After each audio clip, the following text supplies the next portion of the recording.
wonderful world of Disney.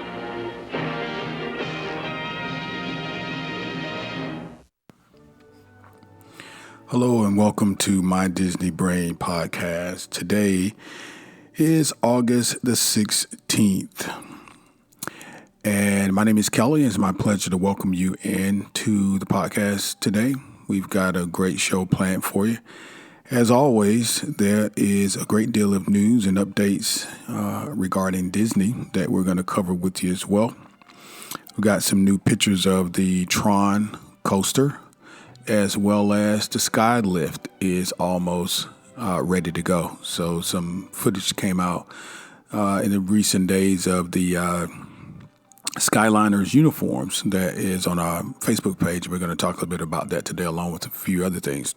Our core content today, we are still talking about Lion King as it is doing tremendously in the box office. One of the news stories that we're going to cover today boasts Lion King as one of six Disney films. Five Disney films, that this year have crossed the $1 billion mark. And of course, Lion King is one of those. As always, I welcome you in and thank you for joining me, because you could have been doing other things. You could have been listening to other podcasts. And those of you who have subscribed and continue to get the bell ringing to do our downloads, we certainly do appreciate your soliciting and being a part of our podcast on a regular basis. Just to make sure that you stay in tune with us, I will, as I do each week, ask that you subscribe to our website, which is mydisneybrain.com. Please go there and subscribe. Much of what we talk about here on our podcast has a basis there in the blogs, and you can gain a lot of insight and information there through our blogs, particularly for first-time Disney park goers. In addition to that, our social media platforms are very easy to find as well. Please follow us on Instagram at MyDisneyBrain. Please like us on Facebook, also at MyDisneyBrain. Continue to go to our Facebook page and engage in conversations about some of the articles and comments and different things that are taking place around Disney and Walt Disney World Resorts. So again, I do appreciate you being with us this week. We're going to go ahead and get started with our Sounds of the Park. I will catch you on the other side with news and more. Thank you.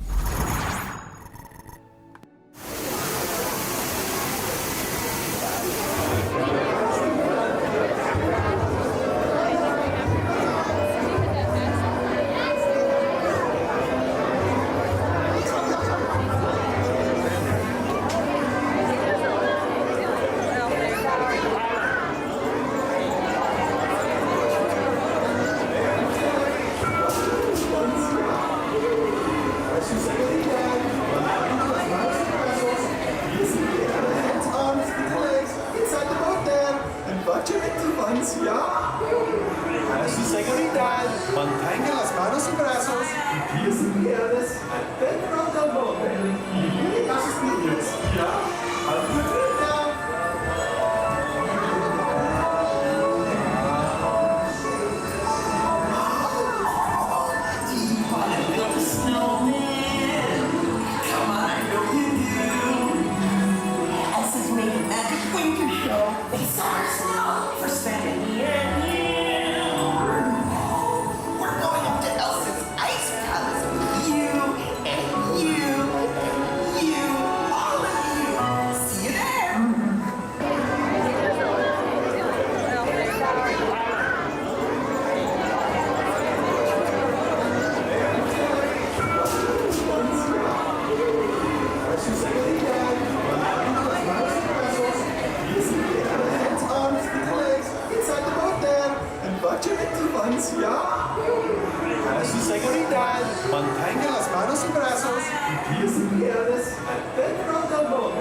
Welcome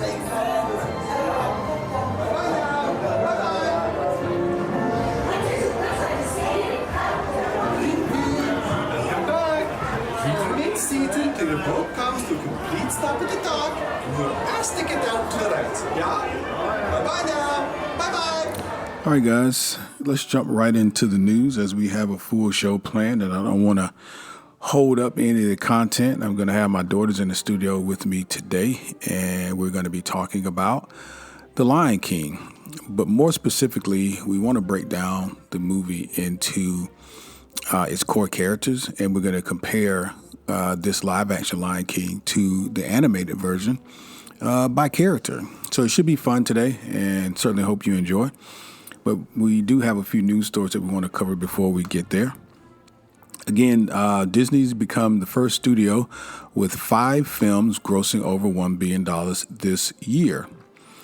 Disney's Pixar Toy Story recently crossed the $1 billion mark, launching Disney into a realm that hasn't ever been touched by another major studio. And that is 5 films grossing more than $1 billion in the same year, within 1 year.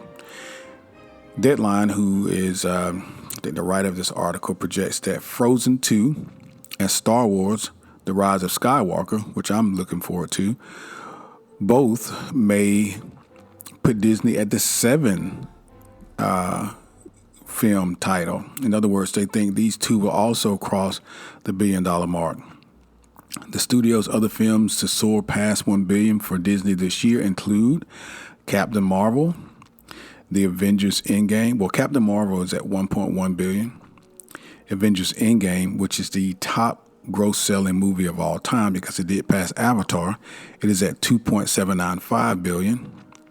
Lion King, of course, at $1.3, and then Aladdin, which many people didn't think was going to do well. Aladdin's at $1.03.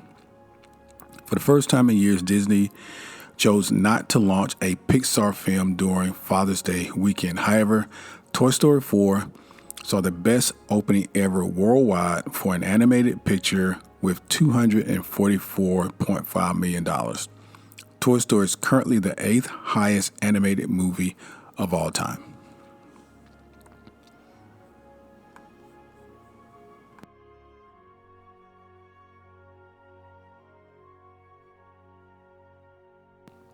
Well, guys, these days we cannot do any show, any podcast without talking about Star Wars Galaxy's Edge.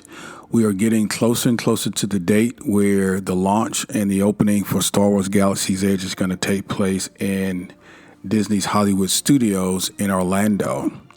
So recently, the Disney World cast members were given the experience of the Star Wars Galaxy's Edge side of the park, and we've got a news article on our Facebook page that kind of goes in a little bit of detail, and there's some video and some cool interviews there as well. So I suggest, although we're going to go over the article and give you a little bit of information about it, always go to our Facebook page where you can get a little bit more detail there. Disney cast members make magic every day for the guests visiting the theme parks. Recently, tens of thousands of cast members experienced the same magic on their own as they were among the first to preview Star Wars Galaxy's Edge, which opens August the 29th at the Walt Disney World Resorts, of course, Hollywood Studios in Orlando. I got to tell you, I have seen some of the vlogs and different things on YouTube in regard to Star Wars Galaxy's Edge. It looks just as great, obviously, as the California version, Disneyland version. It said that I think we're going to draw a lot more folks in Orlando versus the Disneyland version. So for those of you who are planning to go out, certainly go ahead now and make sure that you're prepared to, to be there. There won't be fast passes taken. There's a certain procedure, certain protocol as it relates to being invited or being a part, of some of the first experiences. So August 29th is our date. Take a look at the story on our Facebook page and take a look at some of the interviews and some of the videos. Guys, as we know, the holidays are quickly upon us. It seems like, it just seems like a few days ago, we were just kind of coming into summer, and it's already at the point of fall, or at least it feels like it does, because each time I see a new video or vlog regarding Walt Disney World, I'm now seeing Halloween merch. I'm seeing Halloween merchandise in Walt Disney World, and it's August. So next two articles are about Halloween, because Halloween's, starting now. Walt Disney World introduces new Mickey's Not So Scary Halloween Party Pass tickets. Now, if you've already purchased your party ticket, you can modify it to a Mickey's Not So Scary Halloween Party Pass by calling Disney Reservation Center. The Mickey Not So Scary Halloween Party Pass is available in limited quantities. Walt Disney World just launched a new ticket. It allows guests to attend 35 out of 36 of the Mickey's Not So Scary Halloween parties this year. So it's going to be a total of 36 nights where this after-hours event will take place. The Mickey's Not So Scary Halloween Party Pass includes admission to all party nights with the exception of Thursday, October 31, which of course is Halloween. We've confirmed that guests with this pass will be able to get into the sold-out parties as well. The cost of the pass, hold on to your pocketbooks, the cost of the pass is $299 plus tax for guests ages 10 and up, and $284 plus tax for guests who are ages 3 through 9. The special annual pass type tickets went on sale today, which is actually this article was yesterday. Actually, no, it's the 16th. It went on sale today. Special annual pass type ticket went on sale today, and guests can purchase them at guest services. You can do it at Walt Disney World ticket windows, or you can call the guest service line at 407-939-4295. Again, just kind of go out to our Facebook page, take a look at the article if it's something you're interested in, particularly if you're local. I don't know how a person who's not a Florida resident would take advantage of this, because, that's a lot of days to be there at the park. So obviously, if you're a Florida resident, you can come back as many days as you like. Maybe that ticket has some value to you.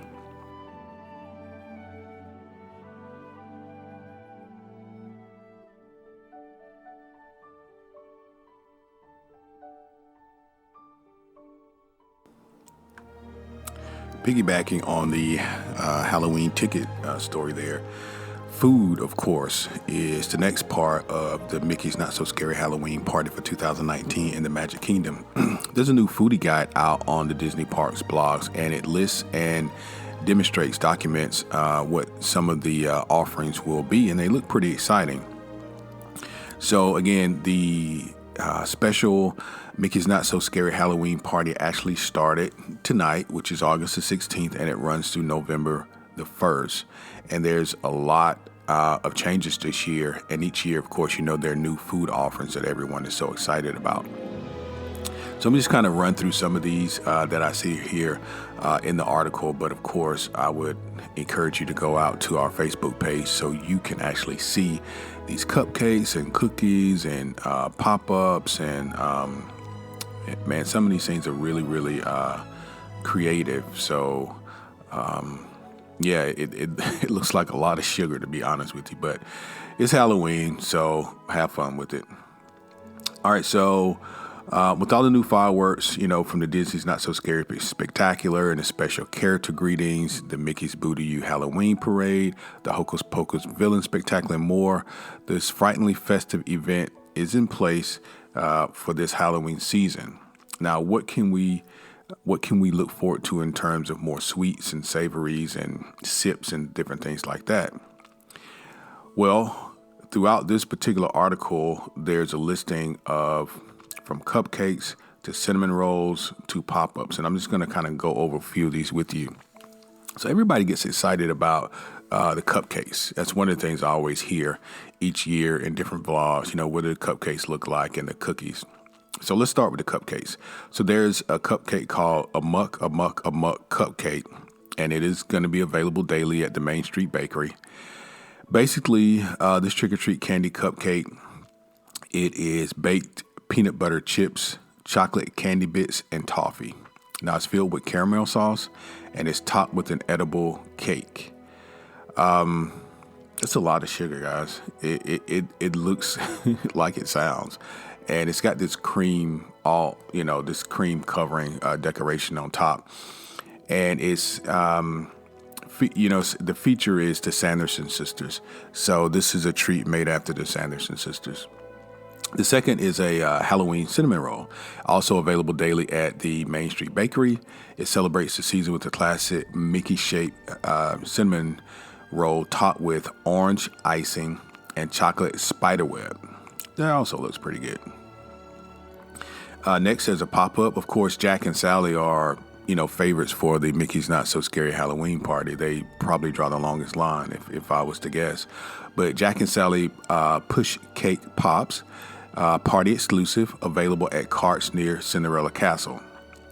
Everyone's favorite spooky couple is featured on these yummy cake pops.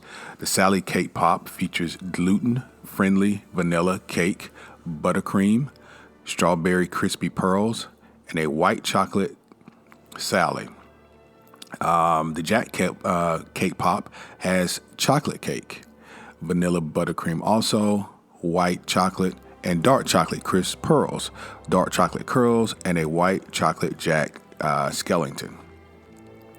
Pretty interesting, and whoever's creating these on the shelf side is pretty imaginative, so kudos to them.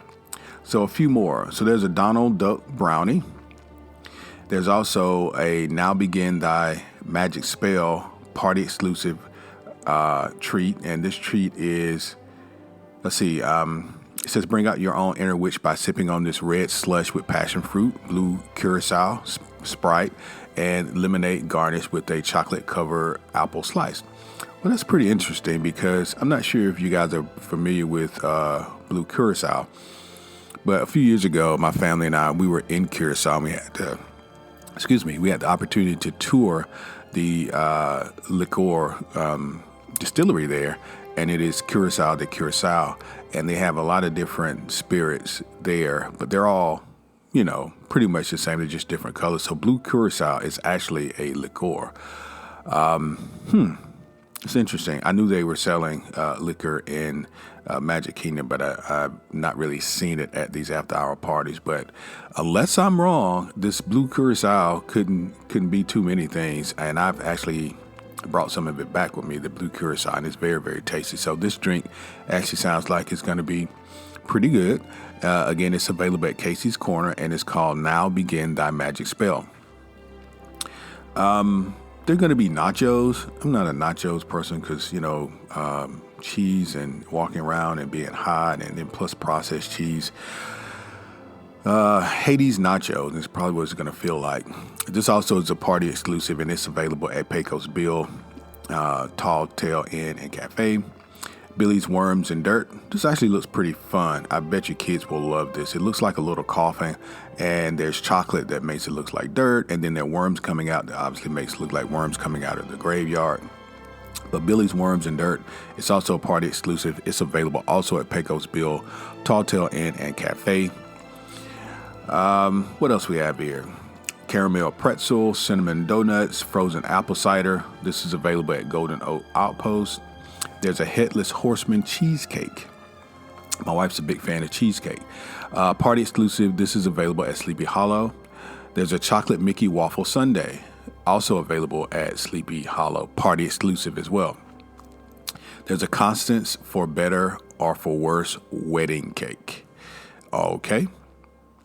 So you don't have to bring your own death certificate with you to enjoy the citrus scented cake with raspberry Bavarian cream, white chocolate glaze, icing pearls, flowers, and a chocolate axe for a chopping wood, of course. This is available at Liberty Square Popcorn Cart. This is pretty interesting. It's pretty decent size. It looks like a small wedding cake with an axe on top. I'm just going to run through a few more, and then I'm going to let you guys head out to the Facebook page to see which ones that you think you'd be most interested in. I'm a big chocolate fan, so I'm going to identify some of these chocolate treats that are on there. There's a Maleficent cone. It's available at Storybook Treats. It is a black waffle cone filled with lime, soft serve, and topped with chocolate horns and purple sugar. It looks pretty tasty. I go for that one. I definitely go for that one. Now, here's another drink, though. I don't know if it's alcoholic. No, it's not alcoholic. It's called Snake Eyes. It's a party exclusive. This is available at Storybook Treats also in September. So Snake Eyes drink, it comes with Sprite, green apple, and lemonade garnished with gummy worms. And it has a light in it, so it lights up at the night, once it gets dark. One more drink. What about pumpkin spice milkshake? That doesn't sound good at all, but maybe some lovers of milkshake and pumpkin spice exist. This is available at Auntie Gravity's Galactic Goodies. Lots of Burger. Okay, here we go.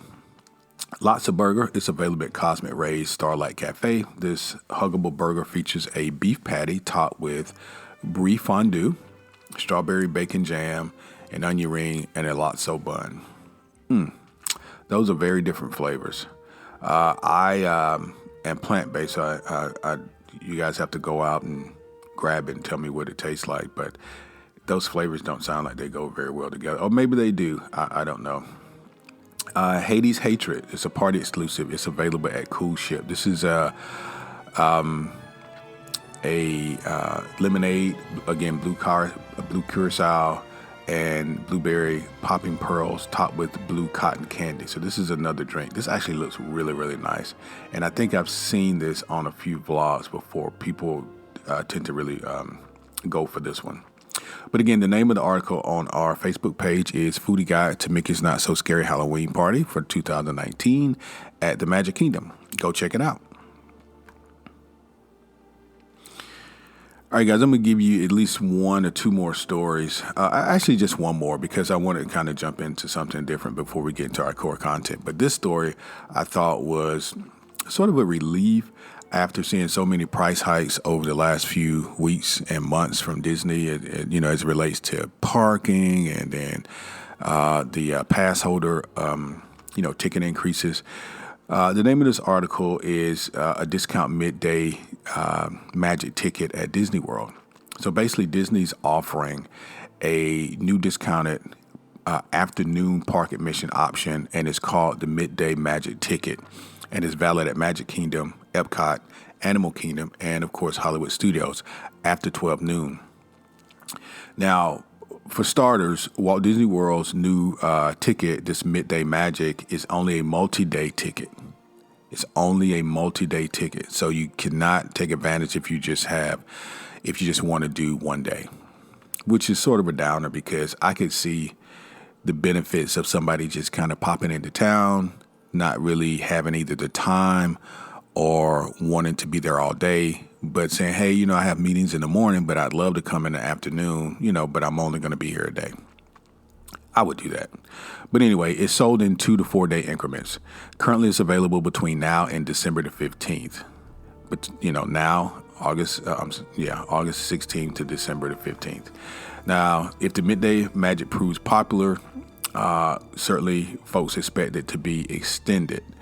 And here's what I'll tell you I know about this midday ticket. I have a fraternity brother of mine who, at his place of, at his job, they go down each year and they take a number of coworkers and they have sort of a convention. And, like a learning op or something. And it's done on property there at Walt Disney. So in the morning, in the morning, they are in session, but then they release the people in the afternoon and they go and hang out in the parks. And I think they do it over a four-day period. Well, the thing is, this type of pass has been offered to jobs and to convention folks in the past, but now Disney is finally offering it to the general public. So it's interesting option, but I don't know how many folks are going to be able to take advantage of. I don't know. Maybe they will. But let me tell you a little bit about what the pricing options look like. So again, can't do it on a one day, which is where I see the most advantage, but that's not an option. So let's start with the 2-day. The 2-day Magic ticket is valid for admission after 12 noon. It's a 2-day Magic ticket available for $88 per day plus tax. So that's about $176 total plus tax. And it expires 4 days after the selected start date. The 3-day Magic ticket, it also, again, same hours, noon. You can't get in the park until noon. That ticket is available for $84. So there's a, $4 difference. And that's about $252 total, for the 3 days plus tax. And that one expires 5 days after the selected start date. And then the 4-day midday Magic ticket starts at $79 per day. That puts you at about $316 plus tax, and you've got 7 days after the selected start date to use it. Well, I don't know. I've kind of got mixed feelings. I think that, again, if Disney was going to really put the spend control in the hands of the consumer, they would have offered a 1-day option. I can really see where a 1-day option would be the most valuable here, but they've not put it in, and I think because they know that, number one, but number two, they make the most money by providing this over multiple days, because you have to buy a multiple day pass.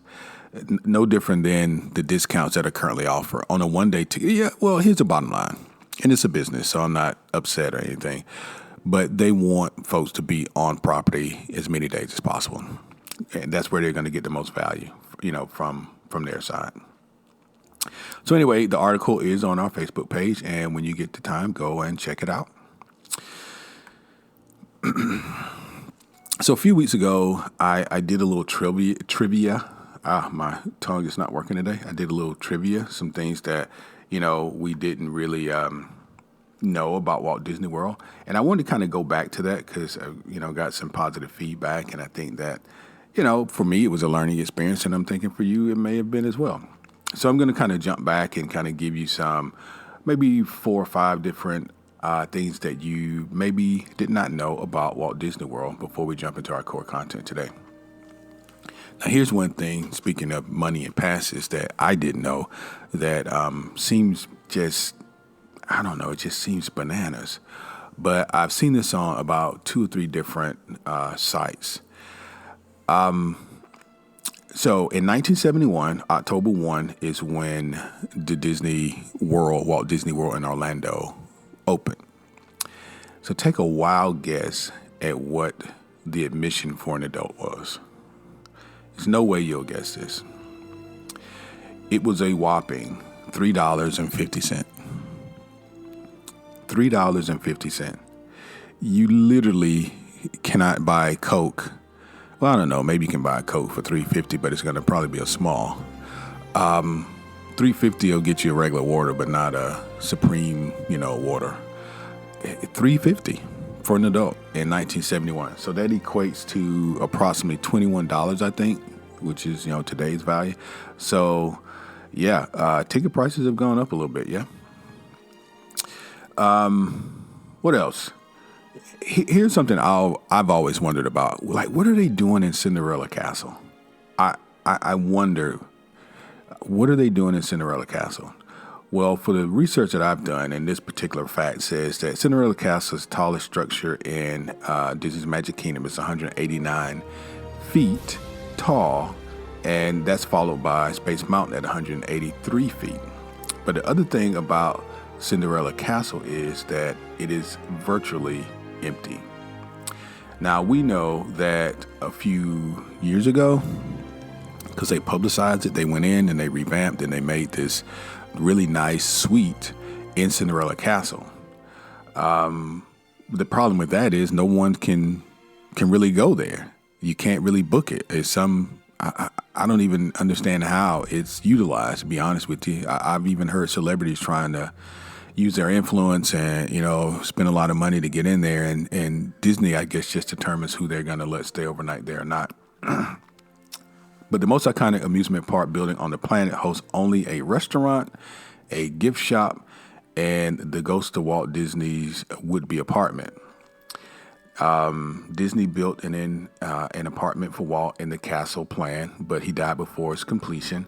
The space was turned into a hotel room that's literally impossible to stay a night in unless you win one. Yeah, I know it's been competitions and stuff for folks to win it, and I've entered them myself, but I don't know of anyone who's ever won one. Let's see. What else may be an interesting fact for you here? What about the Tree of Life? The Tree of Life is the iconic symbol for Disney's Animal Kingdom. And I just told you how big and how tall Space Mountain was and Cinderella Castle. Well, Disney's Animal Kingdom, the Tree of Life stands 14 stories. And it features more than 300 animal carvings and is 50 feet wide. If you've not had the opportunity to see it, and I don't know the name of it, you'll just have to Google it. I think you can find it on YouTube. But there's a documentary. When Animal Kingdom was initially being constructed, they talked about how they developed, created, and constructed the Tree of Life. And it was very similar to how they do a oil refinery and some of the systematic products and instruments that they use. It's pretty interesting. So if you're interested in that, you should Google it look at it on YouTube. It's probably out there. All right, let's do one more, and then we'll jump into our core content. What do you think the original name of the Tiki Room in Adventureland was once named? This was the original name of the Tiki Room in Adventureland.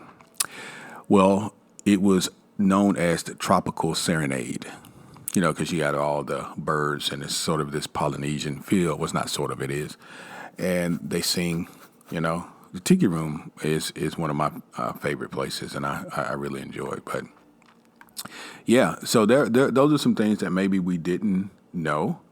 And I think the thing that probably blows my mind the most is that it cost $3.50. I think I was not quite one when Disney World opened, and it cost $3.50 to get in. All right, guys, let's transition. We'll jump into our core content.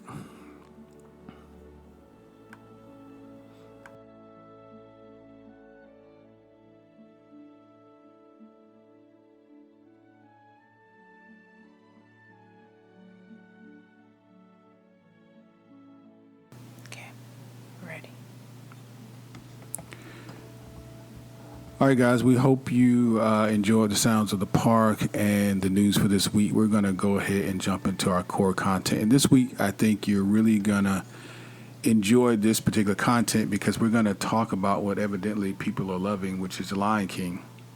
We talked in podcast 13, mentioned to you that my family and I did go to see The Lion King. We gave it a B on average in terms of grade across the board, and listening to, some additional content since then and hearing some other people appraise it, that's sort of the sentiment. If you have not seen it, don't worry, there are no spoilers here. We're just going to talk today about what we're going to compare it. So we're going to compare it to the animated version, the live action to the animated version. And so we're not going to spoil anything for you today, but I did want to kind of give you an update as to where the film is and how good it actually is doing. So article I ran across indicates that Lion King has hit a $1.3 billion. And it's actually chasing Titanic as the all-time worldwide top box office earner.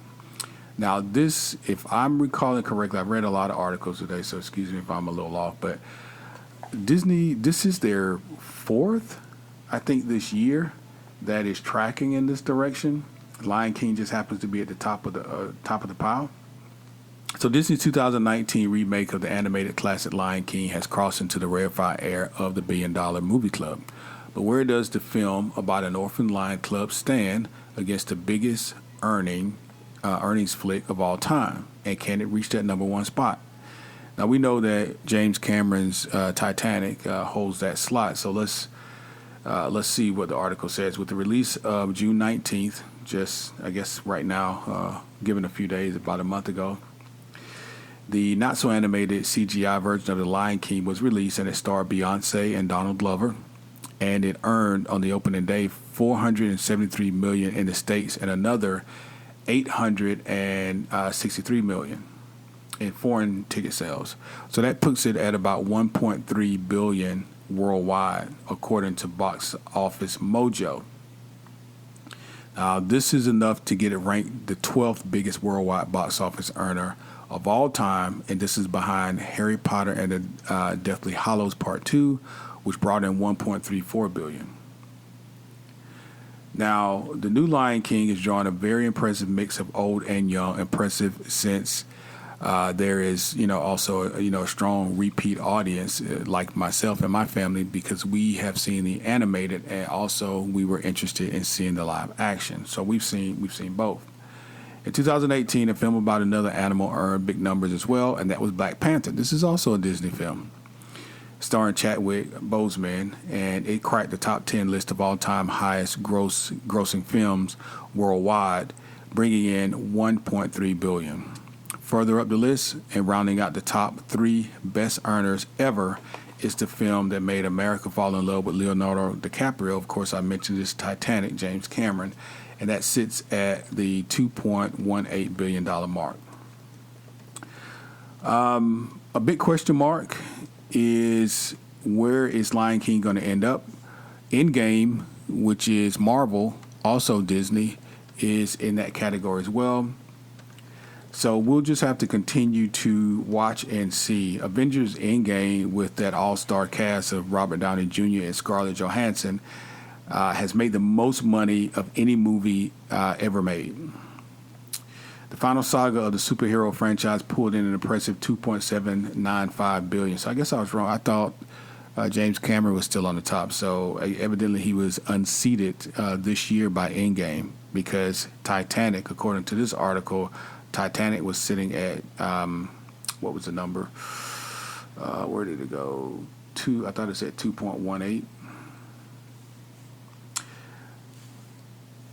Yeah, 2.18 billion. Titanic was sitting at 2.18 billion, and according to this article, the Endgame by the Avengers, the Marvel, reached 2.79. So it surpassed it. So I was wrong. So we'll just keep an eye on The Lion King and see how close it gets to its brother there, Disney brother, which is the Avengers Endgame. So what we want to do this week, we're going to give you our feedback on The Lion King, but we're going to do it in a little different way. So all of us, which is myself and my 2 daughters, Imani and Nia, we have seen both the animated version, and we have, of course, seen the new live-action version. And to get our feedback on the live-action version, just listen back to show episode 13, I believe it was. Talked a little bit about what we thought about that particular movie there. If you haven't seen it, please go and see it. We're going to start off, and we're going to kind of go through it by character. So we're going to welcome into the studio Miss Imani and Nia. Hello. Hi. And we're just going to kind of jump straight into it. So I don't know if you guys didn't get a real chance to kind of go into detail what you thought about the movie, but can you give the audience some feedback as to what you thought about the movie overall before we jump into a breakdown by character? And I'll tell you what I said, just briefly.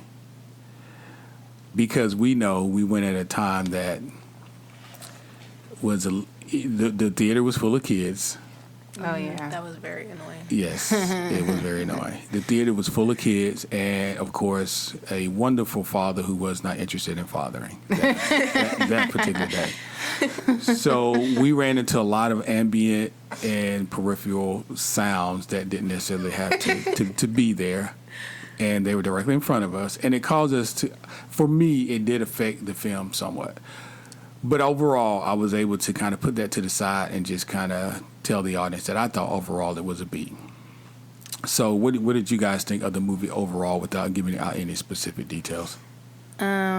I would give it a B as well, just because after a certain point for me, it started to pick up, and I was like, okay, like this is what I was looking for, and I think it captured the original essence in a sense, but I don't know, it's hard without giving anything away. Yeah. What do you think, Nia? I'd probably give it around the same range. I would say probably a B minus. I don't know why. This is probably my fault, but in my mind, I just kept thinking of the original as I was watching it and just like comparing it to the two, and it just it's hard not to. It didn't meet my standard for the original. Yeah, it's hard not to. It's hard not to. So I get that. So we just wanted to talk today about specifics. Not about the story itself. We're going to let you watch the movie if you haven't seen it. We're not going to spoil anything. But how did the live action differ from the animation? So the animation, of course, came out. I don't have the date. I said I was going to pull it. 1994. Was it 94? Yes. So 1994, and we fell in love with it immediately. Yes. We thought that The Lion King was, at that point, probably the best Disney has done. And actually, I think since then, Disney's come up with a lot of movies, a lot of animated movies and stuff that we really enjoy. Toy Story, Princess and the Frog. There's been a lot of good ones since Lion King has come out. But I don't think any of them have had the legs Lion King has had. The closest probably, to be honest with you, is probably Frozen. Yeah. And I'll tell you why. I'm gonna tell you why I said it. Yeah. Because Toy Story doesn't have a stage play. It's not on Broadway. Doesn't have ice skating, musical, and all this other kind of stuff on ice. And they didn't take out a ride at Epcot to replace it with it. I mean, they took Maelstrom away like it was nobody's business and stuff. That Frozen in there as quick as possible because and it's still one of the longer lines in Epcot. Yeah, it is. People love Frozen, and Frozen 2 is about to come out. It is. I'm actually looking forward to it because I'm looking forward to it too because I don't know. I think that storyline's gonna be dark. I don't know where they're going with it, right? But I really liked the first Frozen. I did. But back to Lion King. What we did initially, we fell in love with that version of Lion King. And, of course, we bought the tape, and at the time it was VHS, and we watched it to death. And we got the DVD. I think the only thing that, everybody was, I remember in those days, everybody was so, you have to watch your kids because, Mufasa dies, and you don't want the it was this big thing around Mufasa dying and how he died and if it would affect the kids and all this other kind of stuff.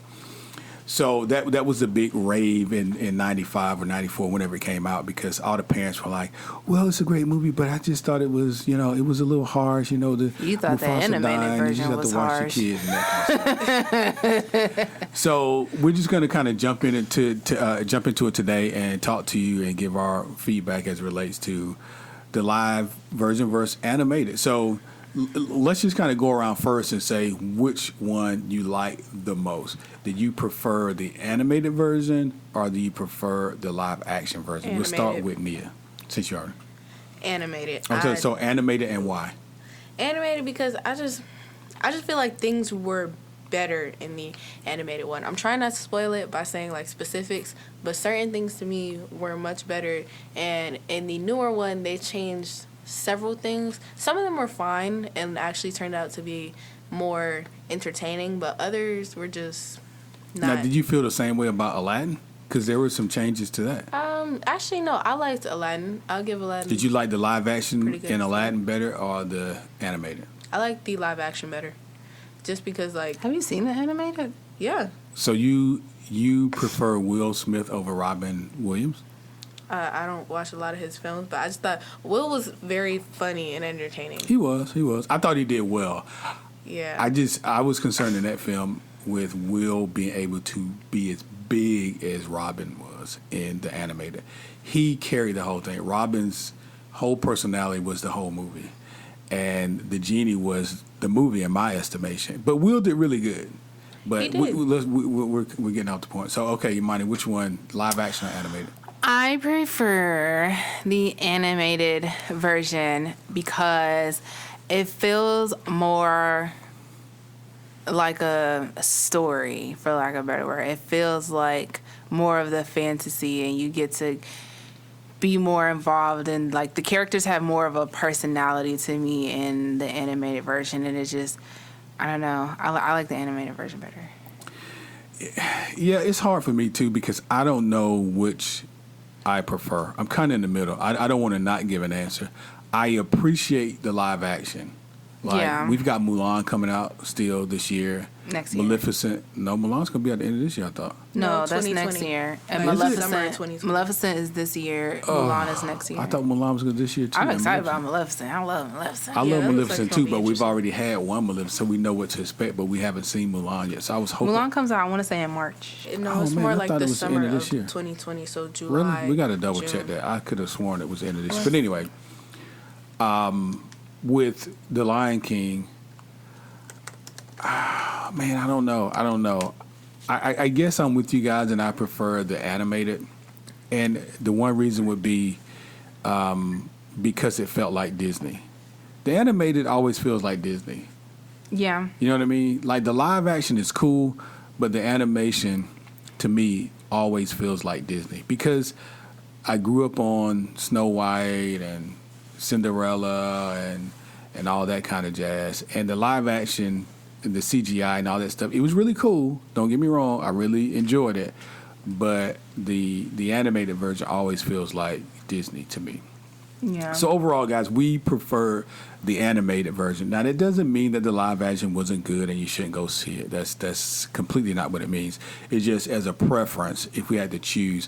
Like, for example, if we were going to go downstairs and sit in the theater, I would pop in the animated version and not the live action version because that's the version I would want to see, Yeah.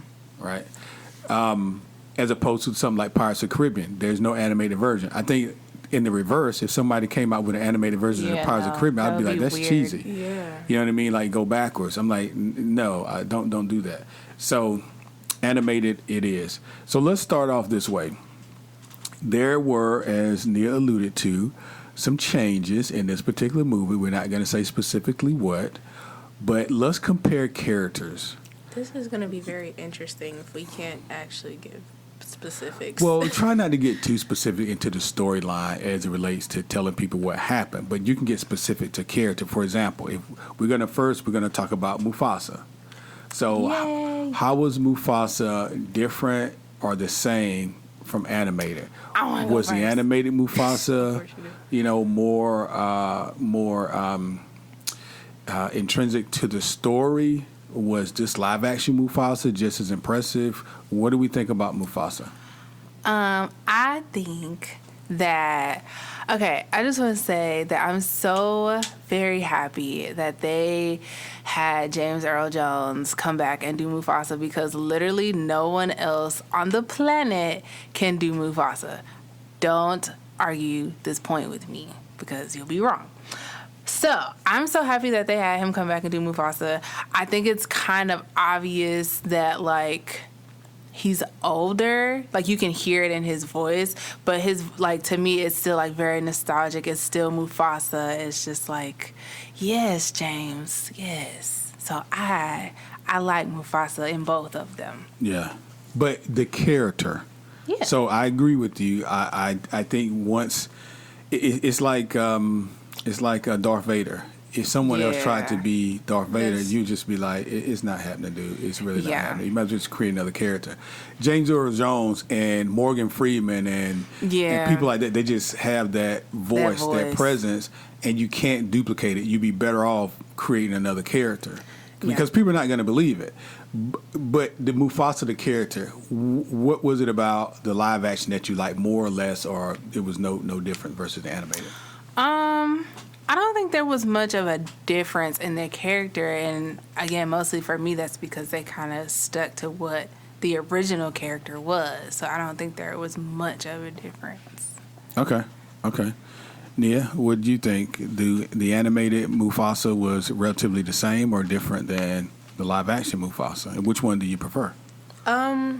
in my opinion, there really wasn't much of a difference. It was still the same voice that you heard, the same strong alpha male voice that you would think of for like the dad. leader. Yes, Yeah. the dad of the pride. So it wasn't much of a difference. I will say, going back to the point that we were talking about before, I do like that it was basically the same for me. I like how they did it and they brought the same person back. But going back to like there were kids in the theater and like people talking about how harsh it was his death. Personally, I feel like you shouldn't bring your kids that are like under 6 because they have no movie theater etiquette. And like I don't want to hear a child crying after a lion death. Listen, a lot of people cried in the original movie when Mufasa died. Well, it was very traumatizing. That's the thing. A lot of Disney's audience are young kids. But you'd be Yes, but, like- surprised. A lot of Disney movies, people die. But my thing is, like, No. I would not be surprised because I know I know where Walt got these stories from. Walt got these stories from Grimm Brothers, and their stories were very dark. Yeah, Yeah, like the they like Grimm. We have a originals. DVD. Was it Yeah, Brothers Grimm? Brothers Grimm. Yeah, Walt got those stories from those guys. Cinderella didn't end the way. Neither did no, Snow White. No. Grimm. They were Neither did grim. the Little Mermaid. they were. So Walt put a shine on some of the stuff, but the stories were good. Yeah. But you know what? Go ahead. Oh, my bad. But I would just say, personally, I feel like people just bring their kids because they want to say that they brought their kids. I don't think they're going to remember it all. Like, they Well, don't but see, even here's want the to sit thing. down and watch it. You could take that same. We're kind of getting off the topic, but you could take that same sentiment with people bringing little kids to the parks. You see strollers all the Yeah. time. Of course, somebody under 3 is not going to remember Anything. but parents bring them, and why they bring them, I don't know. We did it To with you share guys. You guys were the small. experience. Sometimes they have older siblings, so they're not going to leave the baby at home. So they bring everybody. The baby's not going to remember anything, but they'll get to the point where they will. And you Just do like share the you brought experience and take pictures and all Yes, this other but kind of we had stuff. everybody else. You couldn't leave me, otherwise people were called child services. We could have tried Okay. harder. So here's the thing. So for the movie itself, though, and I don't want to go over theater etiquette because That's not the point. it's not the point, but I don't have any confidence that on the large scale people are going to get it. People are just, God bless them, people are just people. So we have to thrive in an arena where people are just determined to be themselves. And we have to allow them to be that, as noisy sometimes as they can be.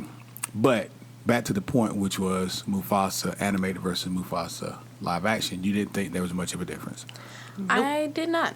It felt just about the same. It felt good. Yeah. In terms of how he Felt looked, right. did he look like he was gonna? You thought he was gonna look also?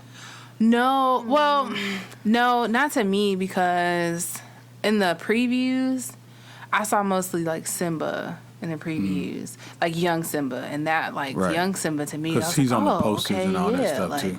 That looks good. Now, I think Mufasa, as well as like all the other characters, their looks was very realistic. Yeah. They look like if you was to go on a safari, that's what they look like. That's Right. Like, The that's, CGI was that's it. really, really good. Yeah. Now. Yeah. Well, here's my 2 cents.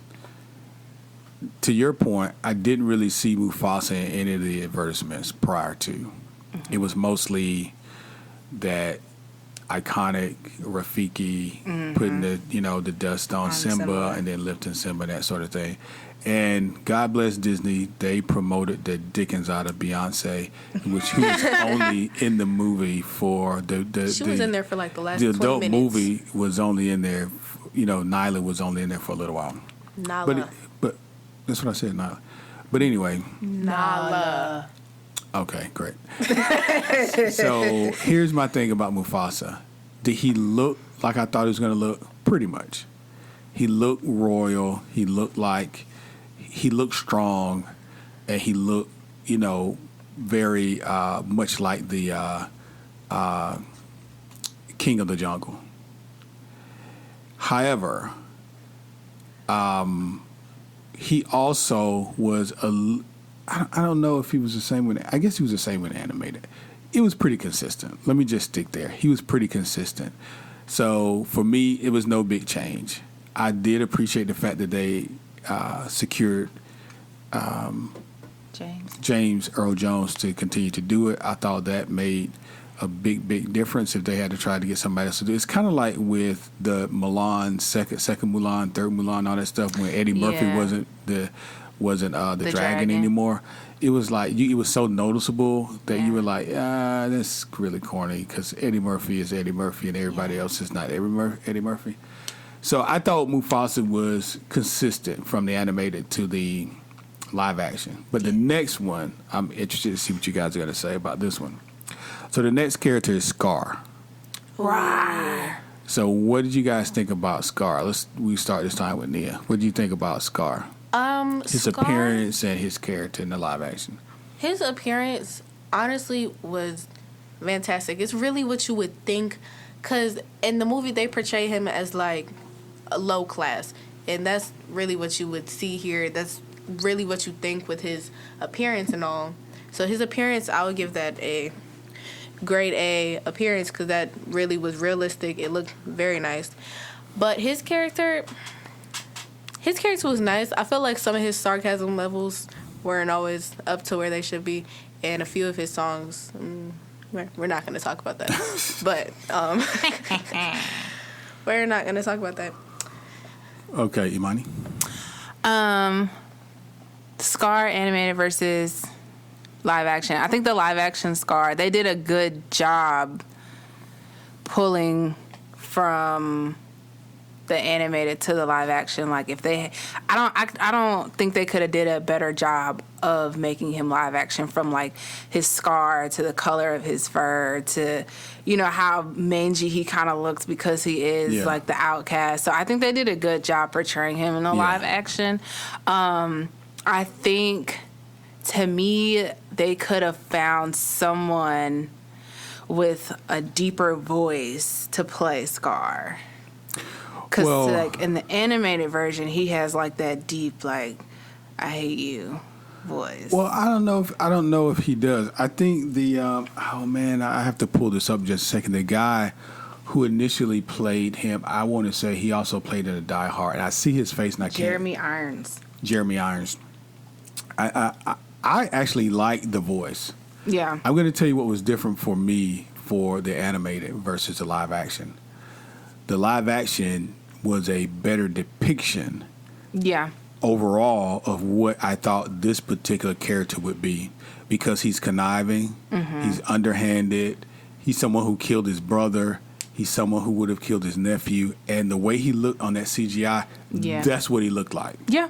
The depiction, the aesthetic, the view of him, like, they did a good job with portraying him in a live action version. Yeah, the dark mane. Yeah. All of that. And the other thing was he was not as robust as Mufasa.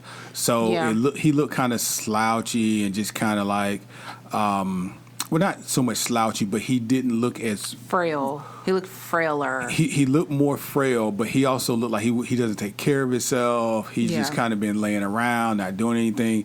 And they started off the scene in the live action like they did with the animated, where he's trying to trap a small rodent, and the rodent gets away, and then he goes after Zazu. So I thought they did a great job with extending the character of Scar in this particular live action, because to me it was realistic. I don't know if it'll actually scare little kids. I don't think so. You don't think so? No. I just thought he was pretty. He wasn't too menacing. I mean, he was. Yeah, he wasn't scary looking, and like he wasn't like that. It's just like if you've seen the original and then you go see the live action, you like, I see it, I got it. I think if no one had assigned names to anyone, you could pick out obviously who Scar was, who Mufasa was. Yeah. You were not going to confuse the two. The two, no. Yeah. And so, but for his character overall in the story, I thought the way that he interacted with the other characters was just as menacing. Like the way he treated the lionesses, he treated them just as badly in the animated version.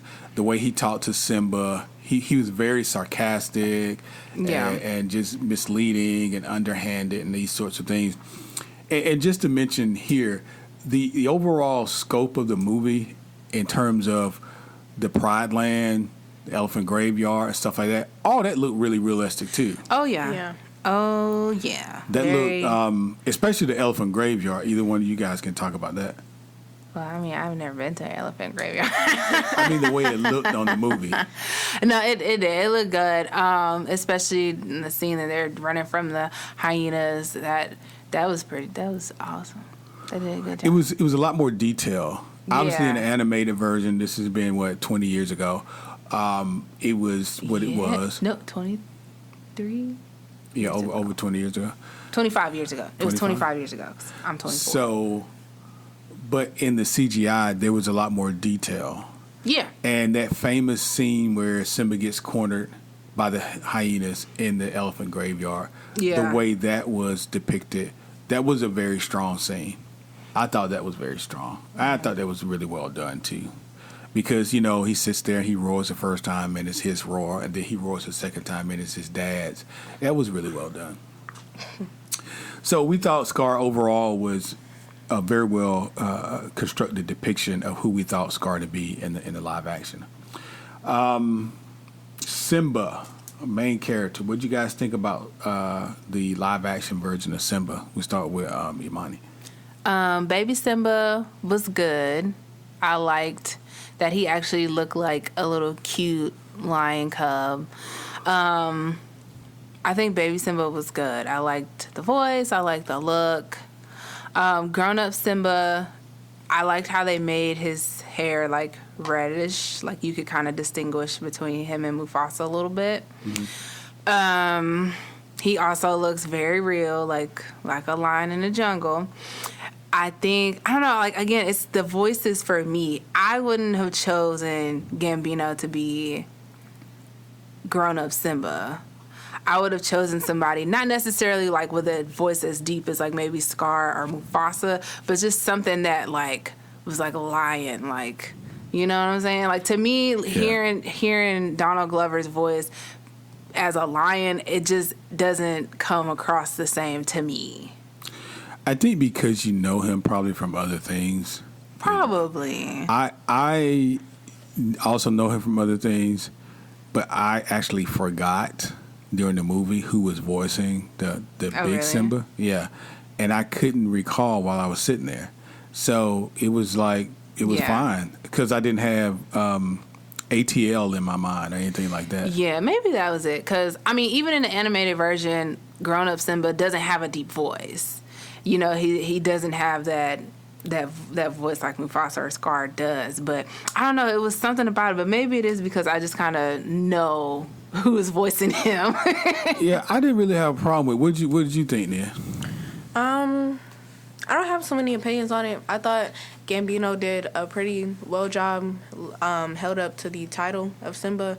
Again, like Imani said, voice wasn't the same. You could see like the difference between the two, but all in all, I think it was pretty well. I don't have a big opinion on this. So. Yeah, Simba was kind of flat for me. He is kind of his whole character was kind of flat. It kind of stayed flat. It was what I expected it to be. It wasn't down. It wasn't up either. Yeah. Especially when he got to be grown up Simba. Like that was really for me, Simba, they stuck with the script. Okay. Like all of his lines were kind of exactly the same. Yeah. Yeah. He didn't go outside of who we thought Simba was, which is fine. Yeah. I mean, you don't want to take too many liberties with the main character because you're going to change the story. Yeah. So he was kind of the Simba I expected. He looked like the Simba I expected. They did that transition when he and Pumbaa and Timon are over in whatever that little land they're in, they're eating bugs. And he went from the little cute Simba to the big Simba. He was a little bit annoying, like the little annoying kid, that was getting in trouble to begin with. But other than that, he was kind of the same Simba. So he was status quo. And I'll transition that over into his best friend, Nyla. So Nyla was kind of Nala. What am I saying? Nyla. What are y'all saying? Nala. Nala? Yes. Okay, Nyla. All Daddy, right, so what say did it you guys right. think about her? I used to work with someone named Nyla. I think that's how I got it because it's spelled the same way. It's not spelled the same way. There's no I in Nala. Nyla. That's what I'm saying, Nyla. There's no Y in Nala. it. It's Nala. That's it. Oh, I thought it was Nyla. spelled Nyla. No. All right, then proceed.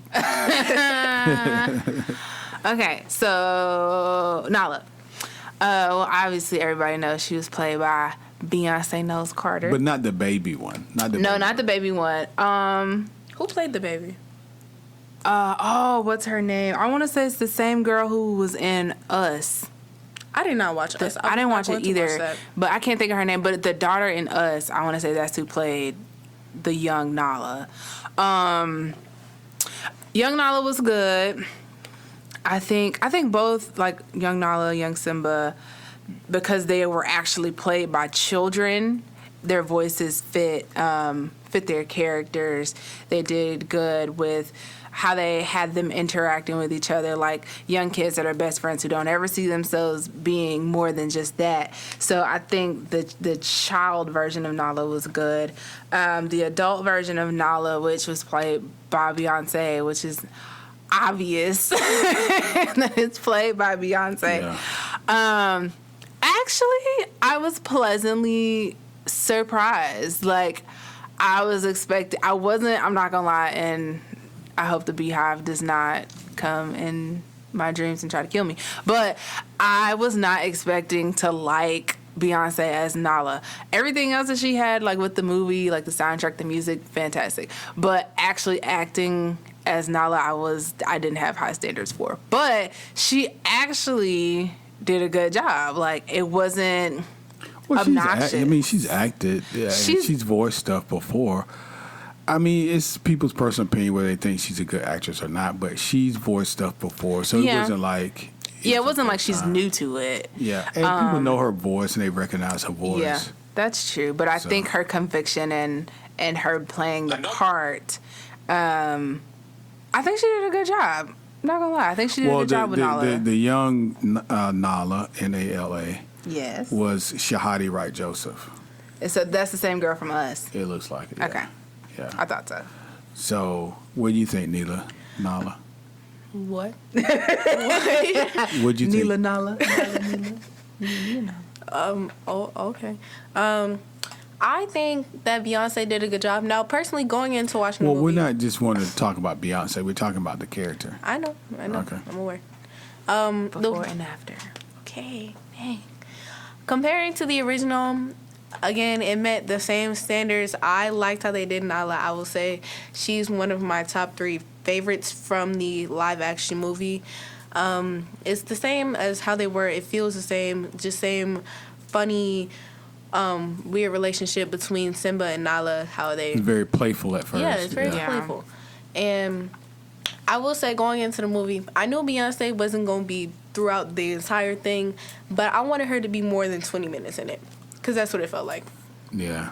She did do a good job, though, of portraying, like the original Nala did, as a strong lioness, like a strong female in the pride. I did get that coming across in both the animated and the live action. She was, obviously it felt more like she was fighting with Simba, not for him. I guess in my semi-feminist way of thinking of it, she did portray a very strong female lead in the movie. Well, for me, she was also kind of status quo until she got to Big Nala. Yeah.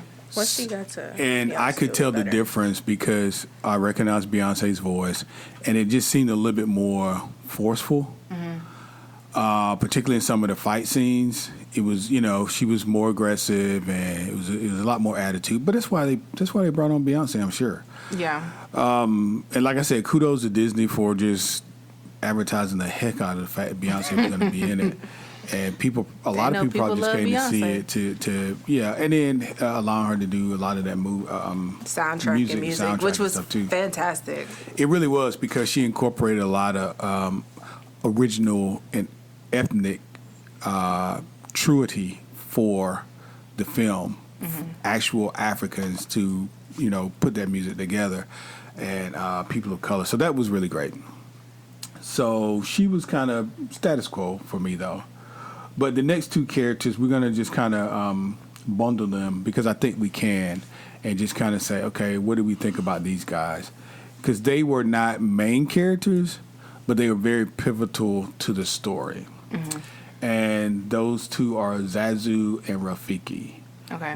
So what do we think about the depictions of Zazu and Rafiki in the movie? Because they played key roles in the story. I think I don't know why in my mind I feel like Rafiki had more of a role in the animated version. Rafiki? Yeah. Like, I feel like I saw him more in the animated version as opposed to the live-action version. Well, just think about the times that you did see him. At the beginning. Yeah. Because at the beginning of the story is a presentation of Simba. Because the story starts off with Mufasa being upset with Scar for not coming to the presentation of Simba. Right. And he pretty much was at center stage because he's the one that, blesses him and lifts him up over the pride. And the jungle, for that matter. Yeah. And then he goes away for a little while. Yeah. And then he comes back when Simba goes away. Well, yeah, because Mufasa dies, and they see him. He thinks Mufasa and Simba dies. Yeah. Because, he does the marking off of the tree. Mm-hmm. So that's midway. And then when Simba's grown and he realizes he's alive. He gets that feeling. No, not the feeling. He gets that hair. Yeah. That well, travels. In the live action, he does. I think in the animated version, it's like it was. No, it's the same like thing. It's the same thing. Yeah. It was like these leaves, and it was his scent or some of his hair or something in these leaves that brush across the savannah, and they end up in his tree. Okay. And he gets to the sense that Simba is alive. So he's kind of sparsely spread throughout. Yeah. But there's no area where he's in it for the longest time. I think his longest speaking role was when he was grown. Was when Simba was grown, and he was taking Simba to the water and saying, correction, your father is. Yeah. I think Rafiki's character was better in the animated version just because, like, when he did actually do, like, his main speaking part when he's teaching Simba a lesson, it was more spunky. It was more fun. It was funny to me. I feel like it was delivered in a way that was, like, I don't know. I liked it. I liked it better. In the animated version? In the animated version. I feel like there were some tweaks in terms of the actual script, which I get if they don't want to keep it word for word, but I think that's something they could have kept word for word. Zazu, I think, remained the same across the board in terms of animated versus live action. He was the right hand. He was the person who knows everything, who reports everything. So I think he was, like you would say, status quo. Yeah. What do you think, Nia? Rafiki, for me, both of them were status quo. Personally, I didn't pay too much mind to Zazu. Mostly because it felt like his role wouldn't really change. Like, no matter how you made the movie, even if you redid the animation still as an animation, or you did a live action, you can't change that, because what are you going to do with it? But I just kind of felt like it was the same. For Rafiki, I like him in the original better. He just seems like more funny and fun in the original. So that's about it. Well, I'll say, for me, Zazu was different. Not only was his voice noticeably different, but some of the things he said seemed different to me. In the animated version, he seemed really straightforward. He had a more British accent. Yeah. He really did. It was more British, and to me it seemed like he was more secure in his role. Like, he understood what his role was. He was more the lieutenant for Mufasa. He was reporting and that sort of thing. In the live action, I don't know what was happening. I think he seemed a little less confident, and his tone seemed to be a little less confident, if that makes any sense. And I noticed that right off, because even the way he talked to Scar. The way he talked to Scar, but also the way he talked to Simba, because he was very commanding in the animated version. Let's hurry up, let's get to the water hole so we can get back, and that sort of stuff. It just didn't seem the same way in the live action. Now, as far as Rafiki goes, I just like Rafiki. Rafiki is probably one of my favorite characters in the whole story. I like what he represents in this story in terms of, his higher level of consciousness and being able to understand life at his level and being able to try to instruct and show other folks, that there's more to life than what you can actually see. But I thought the way that they depict him was almost one of the truer depictions of a character that I've seen in the whole story. He looked like the Rafiki I thought he would look like. He basically looked like a baboon. That's what we thought he would look like. And he looked like that, and he moved very seamlessly. He moved very smoothly. I thought Rafiki was really well done in this case. In terms of his storyline, they didn't, stray a lot. They stuck with what his character was in terms of. I saw him as a soothsayer. I saw him as a wise man. I saw him as the high level, voice of reason and consciousness within that group. Mm-hmm. And that's the way they depict him in the live action. So I thought it was good. So I really did like Rafiki. Zazu wasn't terrible, but it wasn't what I was expecting. Now, the other two characters that, again, they were not main characters, but they were very much supporters in this whole thing, and they brought the comedy, of course, and that is Timon and Pumbaa. So Timon and Pumbaa, to me, it's kind of like the folks coming off the bench in the basketball tournament. Underdogs. Yeah, they come off the bench and they score 30 points and that sort of thing. They're not starters, but they come off the bench and they do really well for the team. Yeah. That's Timon and Pumbaa, because they brought for me the comedy to the movie. So what did you guys think about Timon and Pumbaa? I think Timon and Pumbaa was done very, very, very well. Now, the depictions of them, like the physical depictions of them, Timon looked like a meerkat that I was expecting his appearance. Pumbaa looked very much so like a warthog, in a sense that it made me realize how much the animated version does not look like a warthog. Yeah. So there's that, and I think the actors that they have, I believe Seth Rogen is Pumbaa, and who's Timon? Who was Timon? I have to see. We'll come back on that. But Seth Rogen played Pumbaa, and the actor who played Timon, they both did great. I think it's because I feel like anything with Seth Rogen in it is hilarious, and that didn't change for The Lion King. They brought they translated very well from the animated version, in the sense that they were the uplifting part of the story. They were the turning point, but it was like a happy turning point. Right. So they did really, really good with their roles. And I just want people, especially people who have seen their original version and you kind of know it front to back, to go see the live action, just because there's like a part in there that I won't tell. But if you see it, you'll be like, wow. They did a good job with that. Yeah. So Timon and Pumbaa were excellent. I wouldn't change anything. There's a guy, his name is Billy Eichner, Eichner. I'm not familiar with him, but he is the one who voiced Timon. Timon, okay. Yeah, so for me, Timon and Pumbaa, again, were the saviors almost of the film. Like they brought the comedy, and it was not like in your face comedy. This is almost like Seinfeld kind of dry humor sometimes, some of the stuff that they did, because in the live action version versus animated, in the animated they were animated and everything was kind of over the top.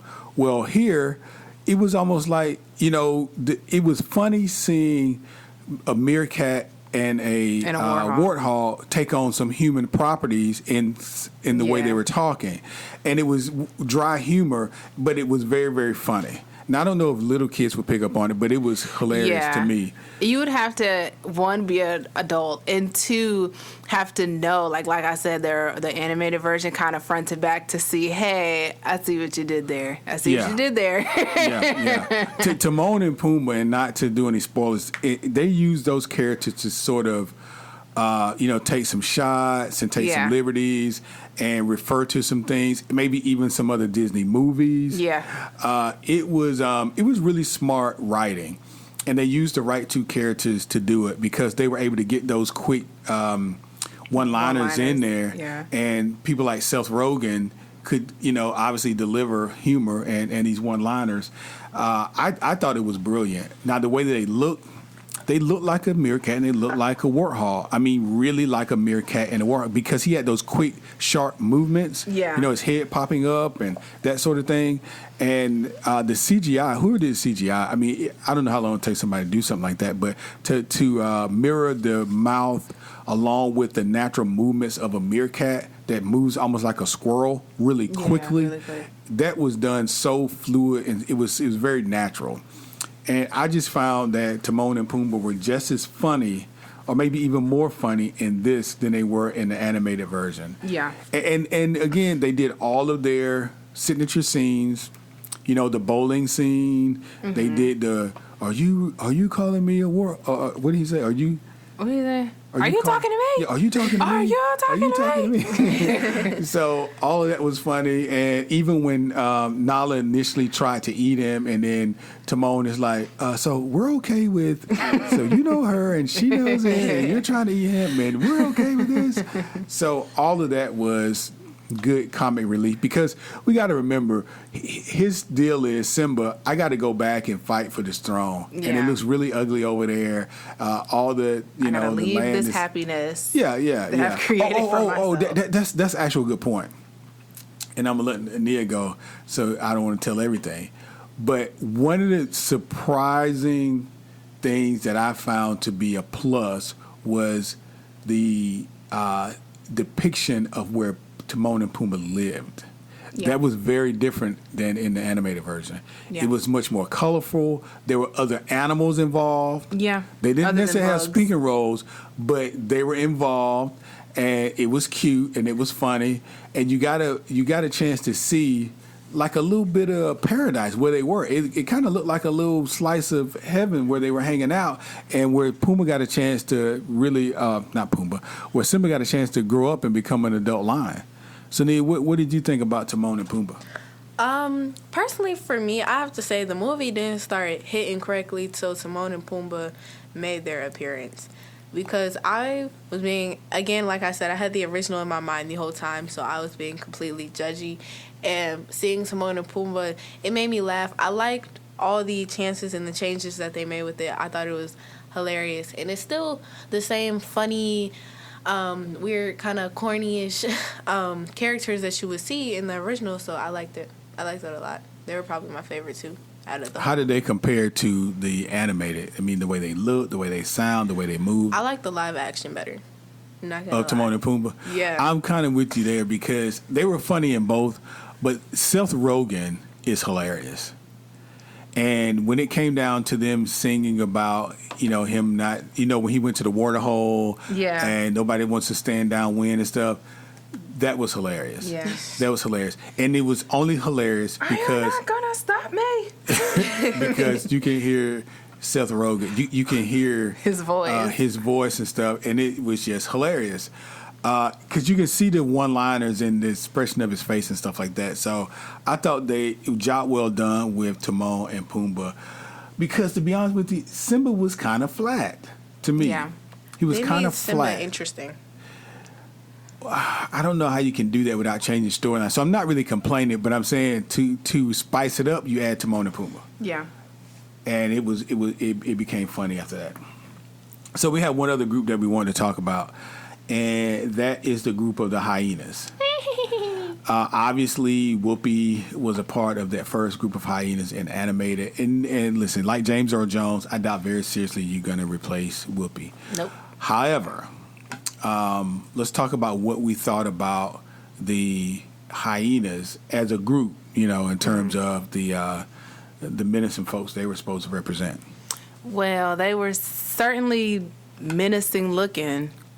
The hyenas are ugly, but they are. They look so scary, and they're just like mean dogs, really. Like, they're just like... Scar won't scare your children. The hyenas will. Yeah, I would say if there was something that's going to scare your kids in the movie, I would be scared of hyenas before I'm scared of Scar.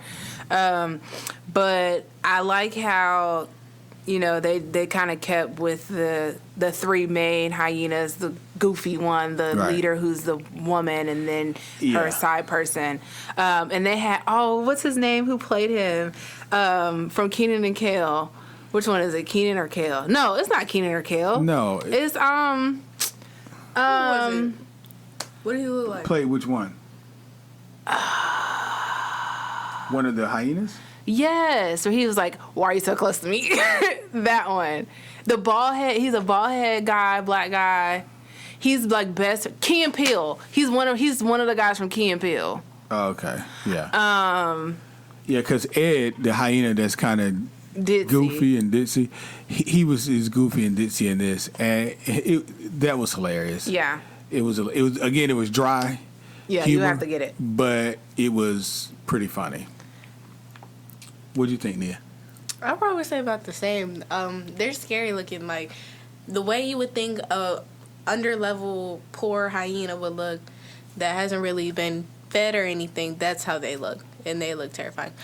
But I feel like the roles were played really well, and everything was status quo. It was funny, and I liked how they added another one. They added like the hyenas were depicted more of like a pack rather than the three of them, like how it was in the animated version. Yeah. Like, it was like a pack throughout the movie. There was a lot of them. Yeah. You saw a lot more hyenas. The color and the tint of the movie changed when you saw the hyenas. It usually was always dark. Yeah. So the first time we saw them was in the elephant graveyard, and it was dark, and they kind of came out of the darkness. That's what was kind of grimacing about them.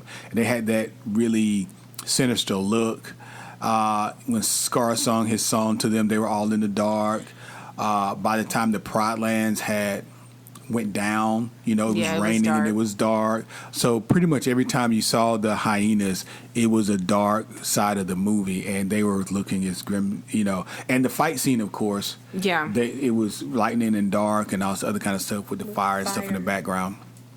So I think they did a good job by making the hyenas the bad guys. They look like bad guys. They sound like bad guys. They did have some humor spots in there, which was cool. Yeah. And the leader of the hyena, although she wasn't Whoopi Goldberg, she was pretty commanding. Yeah. And you knew that at some point there was going to be a showdown between her and the lionesses, and that happened also. And so we won't spoil it, but just be prepared for that. Mm-hmm. Honestly, I would say it was less of like the main hyena and the lionesses and more like the main hyena and Nala.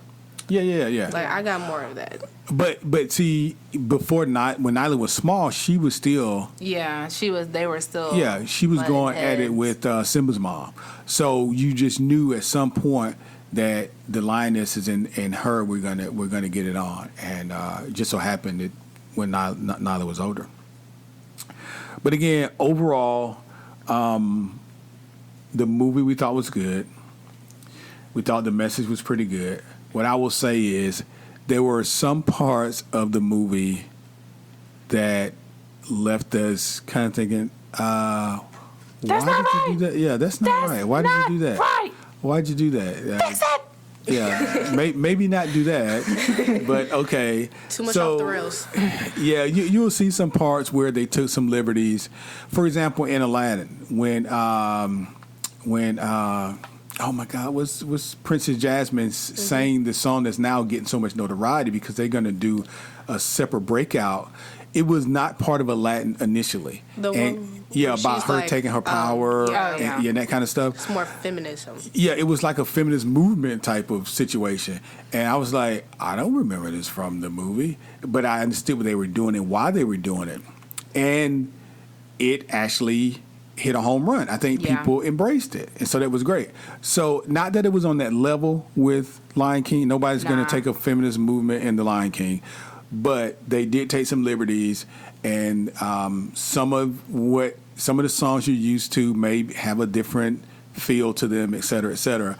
But overall, we thought Disney did a fantastic job with The Lion King. We would certainly suggest that you go out and support the movie, as I indicated at the offset of this podcast, that it is over the $1.3 billion mark, and it still has a little ways to go if it's going to catch in-game, because in-game is sitting at 2.8 billion, it sounds like. I mean, it probably could do it. It's just got to in-game's been out there for a while. For a little while longer. Not that much longer. I don't think it's been a full year since between in-game and Lion King.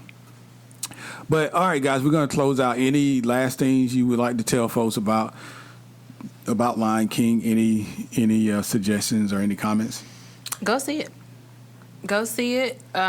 If you're gonna take your children, please make them watch the original first. I feel like you have more of an appreciation for the live action if you've seen the original. It'd be even better if you make them watch it on VHS. But you know what? I understand a lot of people don't have VHS anymore. It's just a me thing. But make your kids watch the original, and then you guys can appreciate it together at the live action. But go see it. I don't really have anything to tell y'all about this. Yeah, go see it. Tell us what you think. But other than that, you have to see it to form an opinion. It's not something you can just say about the trailer. Yeah. Yeah, I will tell you those when it was some very good trailers put out. Oh yeah. For this, and I was hyped when I saw that trailer for the first time. It really made me want to go see it. Hats off to the folks who worked on it from a CGI standpoint. Hats off to Disney for doing it. Although in-game and these folks have made more money, there's not another Disney classic, maybe Cinderella, maybe Snow White, that has had such longevity with Disney. Yeah. And even Snow White and Cinderella haven't been to Broadway. Yeah. Lion King is performed on Disney cruise ship, on Broadway. It is in movies. It has legs. It actually has a successful part 2 because Lion King part 2 is also fire. Well, okay. We'll talk about that on another podcast. But, all right, guys, that's all. We're going to wrap up here, and that is our review of specific characters to Lion King. Again, we gave it a B overall, and you heard our review of the movie and our review of characters in the movie. But at the end of the day, like Nia said, for you to make your mind up, you actually have to go and see it. I would recommend that if you're going to see it in a very good environment. IMAX, 3D, and if you can, IMAX and 3D. That would be best case scenario. To do the movie justice, because the CGI is awesome. You would literally think these are animals talking. That's how good the CGI is. So again, guys, this is Kelly, Imani, and Nia. We're going to close out this segment of this particular podcast for our content, and we have appreciated you hanging out with us today. We got a few more announcements before we close out this podcast. This is episode number 15. Thank you for joining us, and we've got a few more notes before we close out.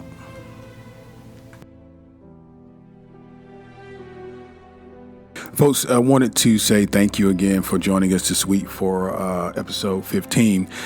As we talked about The Lion King and went into detail as it relates to each character, each week we're building our content more and more, and with one particular goal in mind, and that is, well, maybe two. We want to continue to provide some sort of Disney fix for those of us who are not close to the parks and we can't get there on a regular basis. But on top of that, we want to add some value to what it is that we all love to do, which is visit Disney parks. So what we'll be doing more of is adding some specific value, telling you how to save money, telling you where we're finding deals, giving you some heads up on some things that are coming out that maybe otherwise you would not know of. So continue to please tune in to My Disney Brain podcast as we up our game here and help you, our listeners, to be more effective when you make your way out to the park. And of course, we'll always share those wonderful experiences and give you news and updates and things like that to help keep you in touch with all things Disney. So again, we'd like to thank you for joining us today. We hope you have a great day, a great week, and an even better month. We look forward to seeing you next week. Have a good one.